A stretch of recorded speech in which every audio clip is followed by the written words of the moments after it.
morning, Simon here, Explosive Action, back for my June update video, just got in time.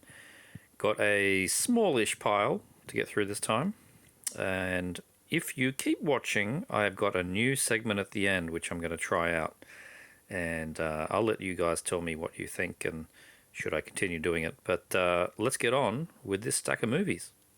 Starting from the top, I got a bunch of Code Reds really cheap from a friend that was cashing out, getting rid of his Code Red Blu-rays. And the first one I got was Terminal Island, DVD upgrade, Tom Selleck film. This one I remember being reasonably okay. I've had this for a while on DVD. Probably need to watch this blue again to refresh my memory. I don't remember it being terrible, so that's a good sign. Roger Mosley, oh that's right, yes. So anyway, this was action-y type stuff, Terminal Island, from when? What year is this? 1973, it was quite early. So refresh my memory on that one, see how we go. One I haven't seen, Emmanuel and the Deadly Black Cobra. Jack Palance, Laura Gemza, and there's Palance giving in his eye. Yes, that case was cracked, I have to replace that. And whew, that's pushing the boundaries for YouTube. Yep, don't know much about this one aside from the lovely Laura's in it, so we will see what that one's like. Corrupt, Harvey Keitel and Johnny Rotten, Sex Pistols. What a hilarious combination. So some kind of crime type film, scored by Ennio Morricone, so that's good. Yeah, I really don't know what to expect on this one. These were all largely movies I skipped the first time around on Code Red and decided to pick up because they were cheap. Vengeance, Richard Harrison, spaghetti western, directed by Antonio Margheriti. I expect this one to be pretty good. Yeah, I haven't seen it, but spaghetti western. And yeah, I don't know, it looks good. See how we go on that one. Vengeance. Let me know what you've seen it. Foxbat, DVD upgrade. That's one I have seen, Henry Silva. This one was okay. It was a strange one. You're thinking sort of Eurocrime, it sort of is, but it's like, yeah, it's a bit weird. It's kind of a cheap one. Mainly big explosive action kind of thing, but look, it's fun and just a bit, well, weird. I think it was a Hong Kong film. Yeah, that's right. And oh yeah, well, tell by the director there, which is why it's sort of strange. It sort of doesn't really mesh perfectly, but you know, it was fun. Savage Attraction, Australian film, I think, from memory. Yes, forgotten what the other name of this is. Maybe it's written on the back here. It's got a second name. Maybe we can see in the case. Did it have a reverse? No, it didn't. But it does have another name that appears on the old Roadshow VHS, and it's not coming to me right now. But anywho, I never watched the old tape. I think I had it once. And yeah, I've heard it's actually quite good, so check out Savage Vengeance. Caged Men. I'm not going to get you, Elliot boy. Don't know why Banana Bill felt like he had to put himself in the poster, along with Maria and Katerina. Anyway, I don't know. That's what he does. Yeah, prison and film. I like a good prison film. Not seen for 40 years. Okay, cool. Yep, surviving in a corrupt prison. One of my favourite action films was Locked Up with Stallone. So if this is sort of a precursor to that, I'll be happy. Very nice. Caged Men. Stigma. Not seen this. I remember when the DVD on Code Red came out, and then it ended up going for stupid money. And then the Blu-ray came out, and I just couldn't be bothered. Honestly, don't know too much about it, except for that it is from the director of I Drink Your Blood, and the cover is kind of weird. What? Peyton Place has syphilis, but it won't be catching. That's pretty funny. A suspense film. There you go. Don't know a great deal about this one either, but certainly looks alright to me. Give it a crack. Stigma. So yeah, I don't know a great deal about those Code Reds. I went in fairly blind. Oh dear, Iron Warrior. This one's from Scorpion. I needed more swords and sandals and dragons and more knights and yep, I needed more of that. And I'm getting it with I'm getting it by miles. Get it? I'm getting it by the mile. Getting it by the mile. I'm getting Miles O'Keefe. Anyway, this one I had on tape, but I don't think I ever managed to watch it. But yeah, this should be a bit of fun, bit of cheese, sword action. I think it's quite well spoken of by the fans of it, and also quite derided. I've lost the word there. Anyway, not well thought of by its non-fans. It's one of those films. Dug out from MGM. I didn't realise it was an MGM film, but it makes sense being on Scorpion. That's where most of their stuff comes from. So getting to that one now. Onto a film I have seen. Triple Threat. Awesome slip as well. This is the real kitchen sink of stars. Tony Jaa, Iko Uwais, Tiger Chen, Selena Jade, Scott Adkins, Michael Bisping, Michael J. White, and Yia Yanin. Plus more, of course. It's mainly a Tony and Iko film. They are sort of the stars. But Scott plays a big role. Jay White plays a pretty big role. Everyone gets pretty good billing, but it really is mainly a Tony and Iko film. I thought it was great fun. Really good action, pretty violent. Moved at a fair pace, and I had no real problems with it. It didn't slow down and become stupid and dramatic. Yeah, I recommend it. I've read some people didn't really dig it. I don't really know why. Only thing I didn't dig is that Australia got lumped with a DVD, so I had to get the US Blue. But that's nice anyway. It's sort of a little embossed kind of slipcase thing there. So, and it's really cheap. It's like $25 on Amazon Australia, Prime shipping as well. So, it costs the same as the DVD. The Expendables of the martial arts world. Why not? Highly recommended. Well, hey, Leprechaun returns. Back to Shamrock Your World. What an awesome tagline that is. I approve. I approve of that. Leprechaun returns. So this is like number. God, are we 8 now? 7, 8? I think it's 8 in the franchise. It's yeah. This one was made for Sci-Fi Channel, and I've not seen it yet, but I do know that. His name escapes me. The guy from the original Leprechaun films. Warwick Davis. He is not in this one. He does not play the Leprechaun. Someone else does. I've heard it's pretty good fun though, so I'll probably bump it up the queue and watch it soon. Rampart from the studio that brought you Train to Busan. Rampant, not Rampart. Rampart was an old game on the Atari Lynx. Anybody remember that? Rampant. So this is Game of Thrones meets 28 Days Later. That's pretty apt from what I've been reading. Yeah, sort of samurai martial arts, but zombies in Korea. So, yeah, there is a TV series out now as well called Kingdom, which is a similar plot. I have been informed I should watch, and I have not watched it yet, but I imagine they're kind of similar. Not too sure who was first or if there is any relation. Probably not, but bit of a coincidence, really. Rampant.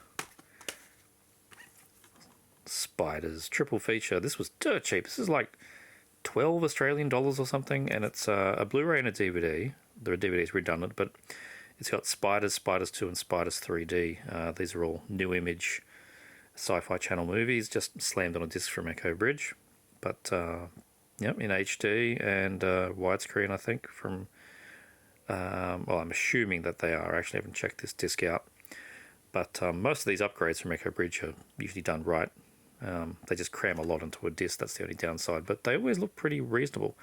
So that's going to be a nice little upgrade there. Spiders 1, 2, and sort of 3.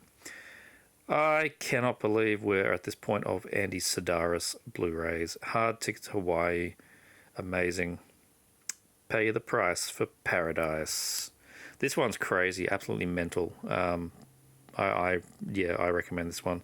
It's one of those ones you would have seen on like little clips and GIFs and things of hilarious scenes that just get shared around as memes, like Deadly Prey. This is one of those ones. Hard Ticket to Hawaii. Strap yourself in. It's like $11 on Amazon. That's in Australian money. I think it's like $6.99 US. Go get it. Malibu Express, also Andy Sidaris. I haven't seen this one though, but I'm assuming it's going to be great. It's also cheap. There's at least 2 more coming at the moment. They're just belting these out, so that's great. I am utterly amazed to be holding a Blu-ray of this. This is just ridiculous. Who Killed Captain Alex and this new one called Bad Black. Wow. So these are the Ugandan action films put out by Ramon Film Productions. If you've seen the trailers, they are mental. I'm looking forward to watching this finally with proper subtitles. Well, I think it's going to be subtitles, unless they've done an English dub. But the things were all shot in native dialect. So, yeah, best of the best movies. If you don't know anything about this company, what Killerwood, it's a little Ugandan film studio that's basically just a guy in his Amiga computer getting his like friends of the streets to make action films, and he has the world's worst but also best effects. Just they are really, really cheap, but so much good fun. Like these exploding helicopters that run into terrible CG buildings, and the most hilarious blood splatters in guns you've ever seen. Oh, well, that's Who Killed Captain Alex. I don't know Bad Black. They have been churning them out. They've done quite a few. And I'm happy to see that somebody, Agfa being that somebody, has captured some of these for a Western release. I mean, look at that thing. These guys just make weapons out of scrap. It's proper guerrilla filmmaking. Looking forward to checking this one out. Agfa stuff has really been speaking to me. Their release of Lion Man is just amazing. Speaking of speaking to me, Lords of Chaos, the uncensored director's cut, seemed to be exactly the same as what I saw in the cinema.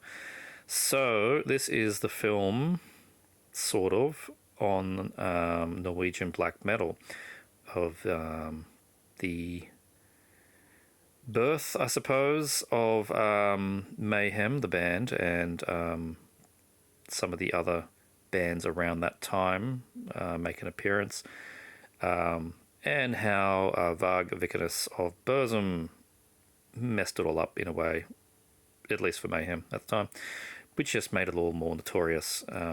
Now, I won't get into the facts. There are many, many disputed facts about what actually happened at the time. What I did like about this film, surprisingly, was Rory Culkin's Macaulay's brother.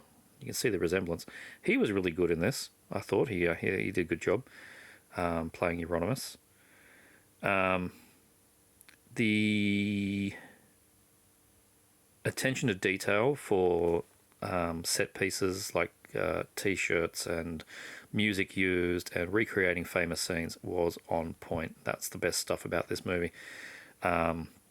The violence that's shown, there's a famous suicide that's involved in all this, is accurate to the photos that I would have expected a film to do.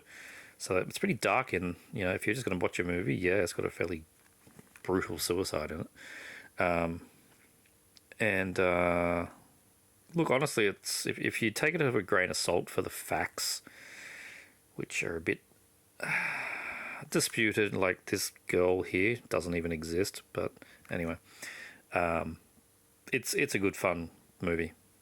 You can look at it on a few different levels. So that's Lords of Chaos.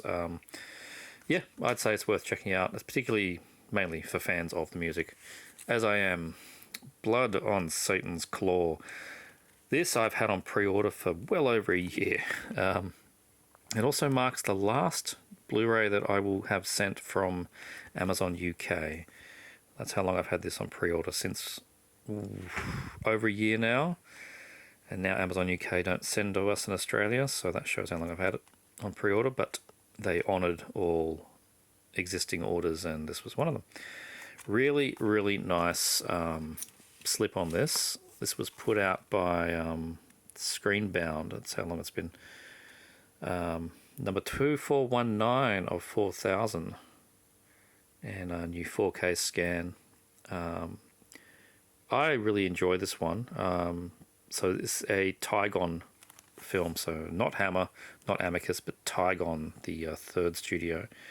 But similar type of films that Amicus particularly would have done. So yeah, recommended Blood on Satan's Claw if you're not seeing a good 70s British horror. And I expect that to look really nice. Final Stab. No idea what I'm going to get myself into here. This is number... What number are we at? Number 4 in Massacre Videos limited collections, which just gets you a nice slip. This is a David D'Cotto slasher from when? 2001. But shot on film, so that's at least a bonus. Yeah, I don't know what I'm going to get. David D'Cotto likes putting many topless males in his movies, so who knows what type of stabbing I'm going to be seeing. Anyway, Final Stab. We will see. We will see what I'm going to be watching with Final Stab. More slashes. We have Shredder DVD upgrade here. Really digging that slip. This is put out by Scorpion.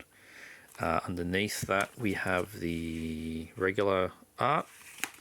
But this is one of the custom arts I actually quite like. So that's, yeah, a bit of an upgrade for me, this one. I only watched it the once, my old DVD, and don't remember a great deal about it. I remember enjoying it. So that's at least a good start. So I'll just sit down and revisit Shredder. Death to Snowboarders. Another one shot on film. Hey, Night Beast. The one of the next main Don Dollar films I needed to get. Yeah, come here. Right, Night Beast. I love that art too. That's brilliant. His hands tear through flesh and bone. Really low budget, early 80s. What year is this? 82. If you have seen Alien Factor, that's what you're getting into with Night Beast. You either like his stuff or you don't. I happen to really like them. Music? What? Soundtrack partially composed by J.J. Abrams. That's hysterical that they even put that on here. Haven't seen this since the VHS days, and our Australian VHS was put out by Play Around Video, and those things look like toilet water, so anything is an upgrade. And it's never had a DVD, I don't believe, so Night Beast. Another one, awesome release from Vinegar Syndrome, doing God's work. The Corruption of Chris Miller. Giallo I had heard of, but never seen. Don't think it's generally fondly thought of. Get out. But I do like to see as many Giallo as I can. So I make my own mind up on this one. From 73. Directed by Juan Antonio Bardem. Don't know who that gentleman is.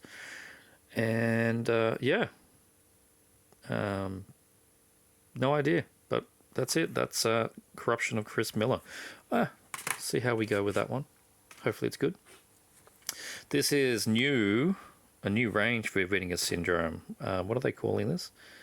I can't remember what they were calling this range. Basically, they're doing sort of like super restorations of VHS store classics, that kind of thing, or not so classics. And here we are with Savage Harbor. They're doing slips from the bottom, which is interesting, like full covered slip things. And this is number, yeah, they're limited, by the way, so this is 1192. And this is a Frank Stallone, and he looks so much like Sly, doesn't he?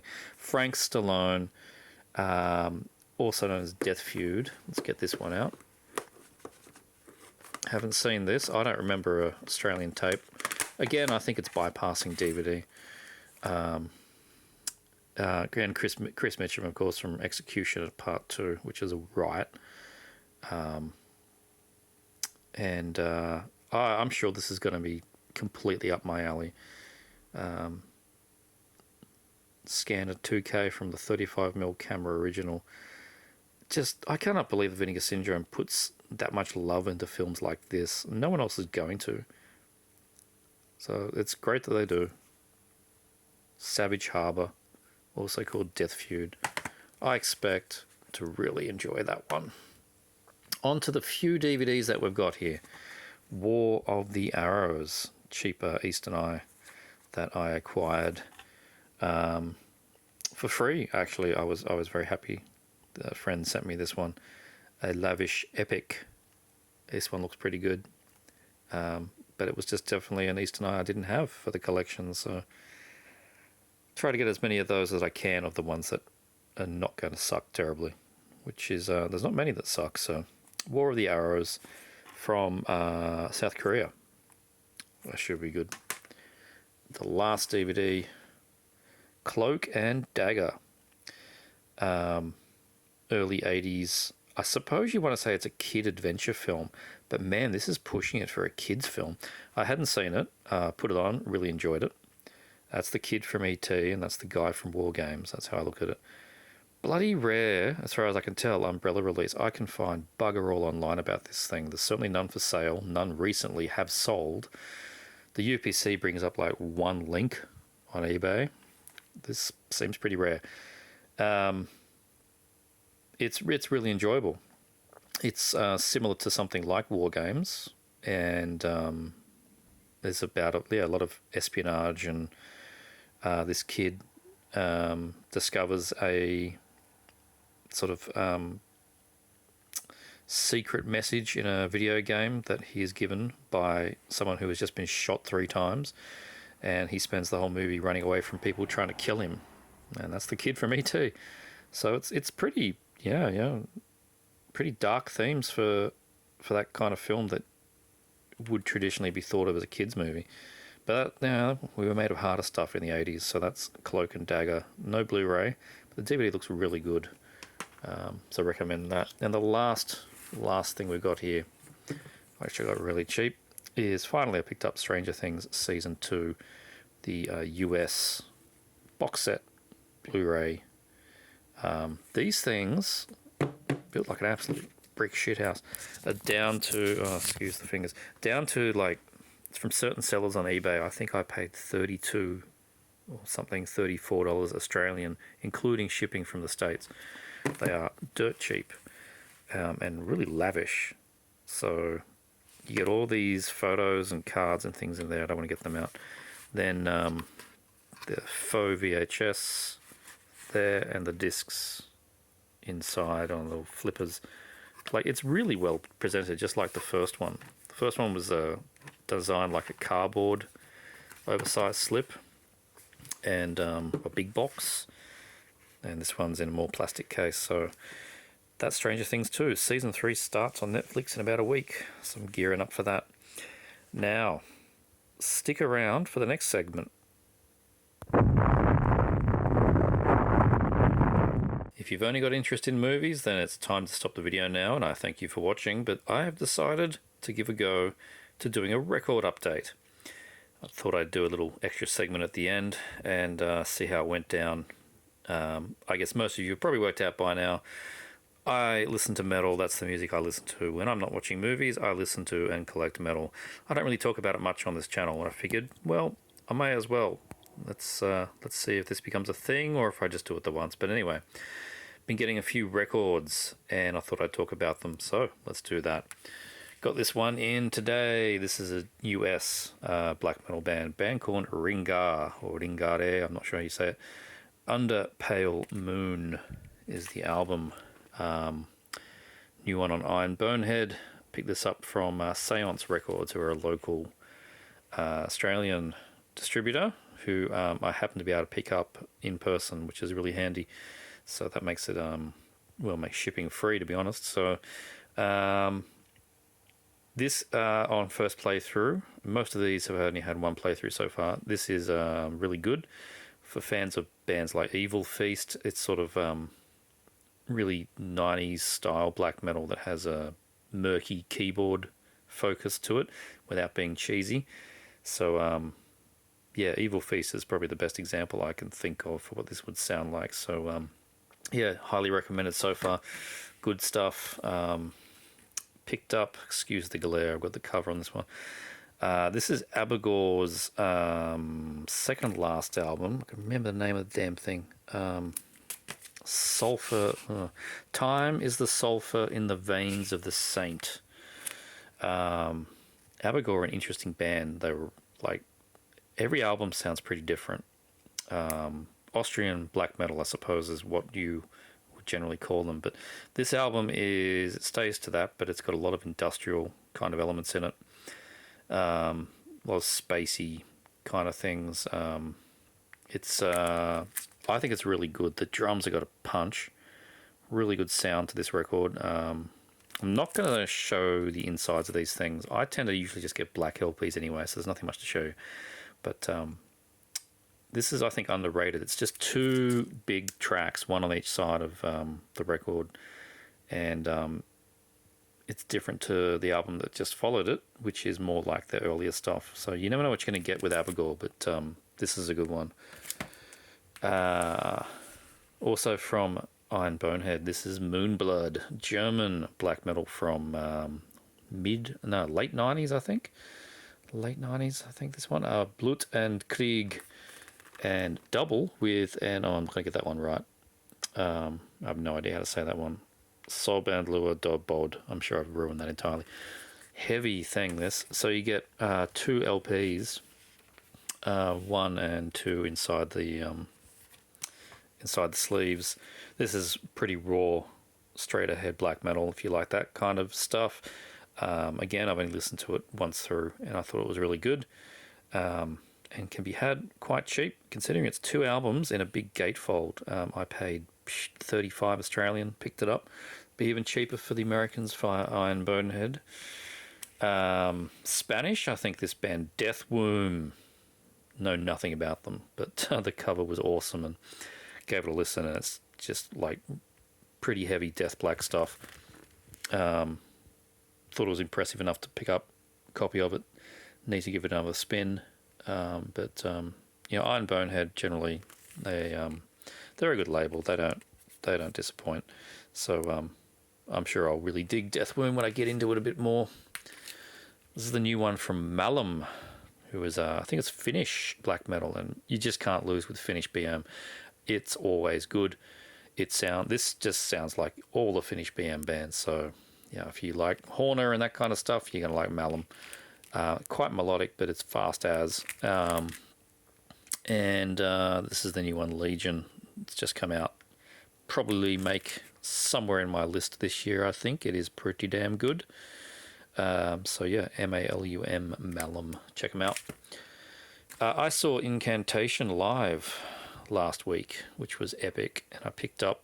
They didn't have a shirt in my size, which was very annoying, but they had one copy of this live and studio LP, which is called 25 is just what it's called. I'm assuming it's an anniversary record, and it's got 4 studio tracks, 4 live tracks, and it sounds killer. It's really good production quality, and really happy to pick this one up from the gig. Awesome art. Inside's got some cool old photos of the band and live shots and stuff. So yeah, I think you can get it pretty cheap. So have a look on Discogs or whatever. One of my favourite Australian bands is Golgotha Remains.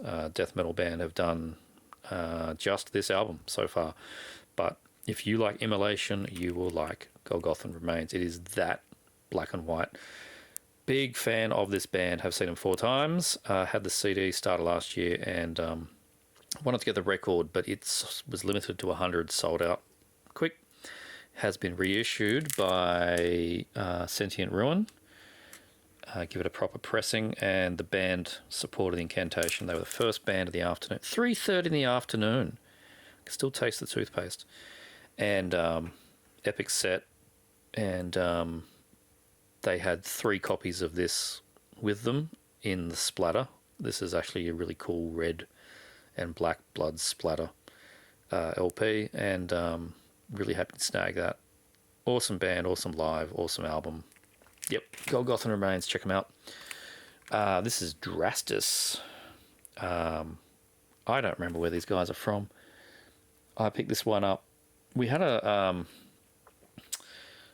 new heavy metal garage sale, is what they called it. But the same venue I happened to see Incantation at tried a new thing where they just had a bunch of merch stands, and just anybody or shops who wanted to sell records just showed up, and that was cool. You have some beers and buy some records, and I picked this one up from the Seance stand that was there. This is again Iron Bonehead, the new one from Drastus, and I haven't given it much time yet. It's kind of different sounding black death metal. Not too sure how to describe this one yet. Need more time with it, but Drastus, I think. Can't see the spine. Give them a look out. Certainly was enough for me to want to buy it. So, also from there, I put this one up, was Secondhand, Dead Congregation, their second album. Great band, Melbourne guys, I think. Never managed to see them. This one is out on I don't know. Martyrdom Productions. Okay, so yeah, solid death metal in the sort of immolation incantation style. Highly recommended. Yeah, I have nothing much more to say about it. It's just an awesome record, so pick it up. And also got this one from that fair. This was a blind buy. What the hell is this again? This is the problem. Bloodhammer. That's the problem. Yeah, every metalhead knows this problem. Yeah, what the fuck does that say? Bloodhammer. This is some pretty raw Finnish BM. Got a little bit of folky influence, but it's mainly raw BM. And I went in blind. The guy that was selling it said, "You'll like it." And yep, I did. I don't often do that. But also it's on Northern Heritage, and they rarely disappoint. So yeah, Bloodhammer. Pretty cool. Dig the art as well. And need to give that a few more spins, but certainly recommending that. Vomitor. This is their last album. Pestilent Death came out this year, I think, or maybe end of last year. Saw a few weeks ago. It's been a great June. Lots of bands. I saw Blasphemy finally came out, and as well as a shirt from them, I picked up from the support band Vomitor, their last album on LP. They were selling the merch LPs, really cheap, $20, brand new. Picked up Pestilent Death. If you like Destroyer 666 and Gospel of the Horns, then you will like Vomitor. Black thrash, good fun, really good live. They suffered a bit from their mix, but that's what happens at that venue in the Factory Theatre. Well, the factory downstairs anyway. And yeah, they just seem to be having a lot of fun on stage, and it comes across on the record. I found recently a cool second-hand record store, and this is the latest stuff I picked up from there. This is a band from Poland called Dragon. That's called Horda, I think. Early 80s or mid-80s thrash. No, it's 1990. It just sounds 80s. Oh, yeah, it was recorded in 89. But it's pretty weird. Pretty strange thrash. I passed it by my man Extra the Mutilator. He wasn't a fan. But I listened to it twice now, and I quite dig it, even though it's quite strange. Definitely give it a go. If you like 80s thrash, but you're happy to try something a bit strange, give this Dragon a go. It is, yeah, pretty odd. This is good. This is one Extra has been recommended to me a few times. Dream Death. This is the original pressing on who put this? New Renaissance. That's some pretty classic thrash pants there. Got the blue denim, the white high tops. Not super fast thrash. This is that sort of mid-paced, real chunky stuff. Really cool art, actually. Yeah, I like this. I need more time with it. I'm used to more fast thrash, but I can appreciate something like this as well, some mid-paced stuff. So, you know, like Mid-Era Testament, maybe. I don't know how to explain it, with a bit of German thrown in it.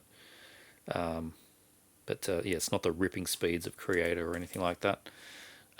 Speaking of ripping speeds, I love this cover. It is so bad, but it's awesome. Whiplash, Power and Pain. First press again on, this is Roadrunner, or the first European press, I think. Yeah, it's on Road Racer.